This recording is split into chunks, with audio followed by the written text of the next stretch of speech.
Okay, what are we doing here? We're doing a mixture of flower tea. It's a Chinese tea. It's from my friends, and also a gift whenever I went to Ukraine. My friends gave me very special type of tea, and we're gonna make you try it today.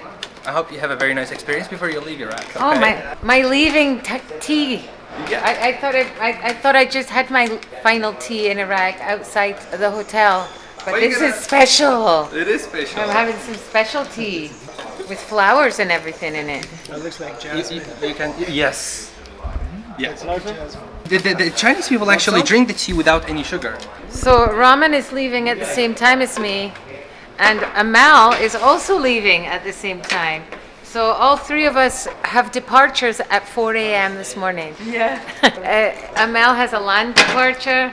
Raman and I have a flight departure to different countries. It's my last night. Okay. Very fragrant. Really? I don't know yet. It will we be. Will see. So I need fire. Chinese tea with flowers in it and candlelight underneath it. That was $1,300? Yeah, yeah. Why? Because it's made in a very special way, ancient. It's the history of it is 10,000 years ago, Oh, wow. and it's very delicate. And where did you get it from? It was a gift. Oh, We use one, and I still have two. So Oh, wow. you can take one. You can take one. don't. My dad actually said can that. sell You it. can sell it. Trying to see. Tea testing time. How's your tea, Ramen? Fabulous. No sugar. Is it aromatic and Chinesey? And here's two for you. Oh, come on. Take it. This one I'll take. And for you as well. I'm gonna give you two. What is it? Jasmine. The jasmine. This. Oh, You can read. It's a gift. So it's a gift. It can be gifted. Thank you. You're welcome. A Chinese tea gift. Man, do strong. It tastes like flowers. Whatever. In- I have a lot of money. in water. Sometimes Different. you need money, sometimes Yeah. you need time. And A sometimes- farewell tea I love to travel all around the world. at the Royal Garden. I'm sad to be leaving. So I'm at the airport here in Baghdad, leaving, and there's not much food. What? Alan? Oh, want all the- yes, just bung it all in there. Okay. Thank you, Thank you. for making my noodles. Noodles. So this is what you can get at this side of the airport. But they have a menu here. But once you go through the security, the guy said that there's mainly just shops and stuff. I can't actually remember what's on the other side. But yep, I just got to Baghdad airport. I feel really sad again. I can't even. I'll say more when I get through security. I'm starving right now and I need some noodles. Very hungry, was noodles eating. Yes. Whoa, like pot noodle. Noodles. And it's ramen noodle. I've never been called before. I'm kidding. That was my nickname many times. But what is your name? Ramen, not ramen. Okay? Okay, shukran. So here I am again. I can't even believe I'm in the same place that I was a month ago. I'm in Baghdad airport. I am leaving Iraq again. I have to go home. But what can I say this time? It's been amazing as always. I did not get to as many places as I wanted to.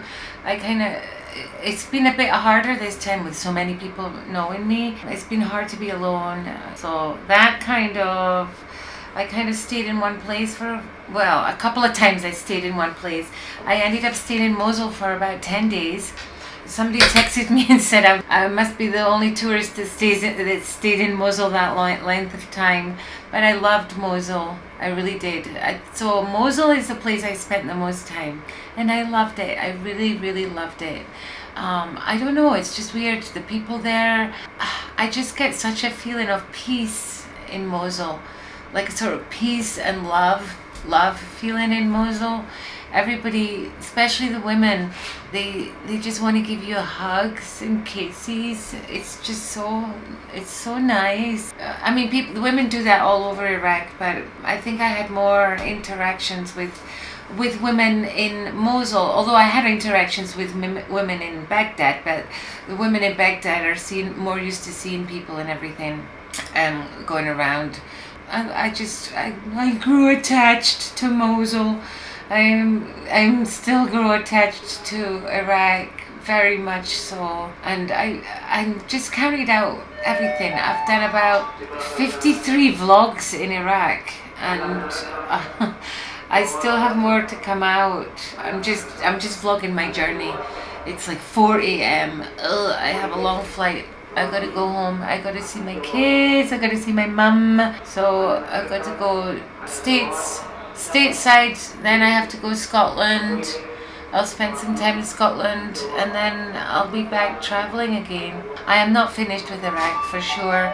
I've made so many friends. I don't know. I can say, I've traveled to. Everybody says Pakistan's world renowned for its hospitality, which it is, and I've been there 2 times, and I spent a lot of time there. I spent months in Pakistan. Iraq, I can say it's almost on the same level as Pakistan. It is on the same level as Pakistan for hospitality, friendliness of people, generosity of people. Oh, it's just on another level, and you would never think that for a country that's. The difference between Iraq and Pakistan is that Iraq has been isolated for decades. And they've been through so much crap.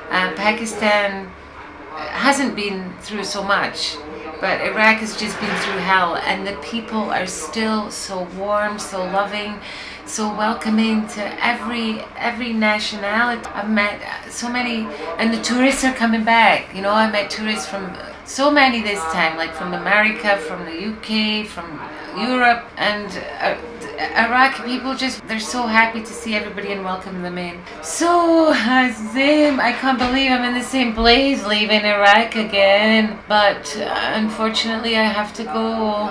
I will be back after summer, when it's cooler, maybe in the winter. Yes, in the winter. Okay, so now I have to endure a long journey back with a layover in Egypt. I just had a pot noodle out there because I thought there was nothing after security, but that's not right. So next time, I forgot. There's more food stuff on this side of the security than there is. Okay, so I'm very tired. It's 3 in the morning, and my flight is at 4. The only people that get these flights is because they're cheap. Okay, so I'm off on my journey home. So Iraq, it's been a pleasure as always. I love Iraq so much, and I'll be back soon. Mwah! Time to leave. Last time I left here, it was in the daytime. This time it's 4 in the morning. I can't believe it. I'm so tired. I'm 3 hours in Egypt. Fun. Okay, I am now in Cairo with some blocked ears. It's 5 in the morning, and I have 3 hours here before I get on the next long flight, 11 hours. So I'm running on no sleep tonight, but it feels weird to have left Iraq. But this nice man here helped me. He was talking to me. We had a really good conversation with Google Translate for about an hour on the plane. He's from Ramadi, so he's really sweet. Yusuf. It's very quiet. Homeward bound. I am back in New York. So now that was a long flight. That was my Egypt flight, and then 11 hours, I think it was. So now I have the fun part, which is immigration. US immigration. I have 3 Iraqi stamps back to back in my passport. So I don't know what they're going to say. So let's see what they say. It feels so weird being back. I haven't been back here since, where the hell am I going? I kind of like, I missed the whole winter here. Because I left in January. And now it's in March. So let me see. I'm going to go through immigration now. Somebody's yelling at me not to film. Made it through immigration, no problem. Actually, she was really nice. That's the first time I've ever had a woman, and she's ever been nice. She was nice. She asked how long I was out of the country for. where I had been. What do? I said I was YouTubing. And she says, oh, one bag. And she said, how's that? Oh, she said, and how does that work out? She says, where were you? I said, Iraq. She said, oh. She says, and how was that? I said, good. She says, really? I said, yes. So that's me back in New York for a few weeks. So tired. So I'm going to say goodbye from this latest journey.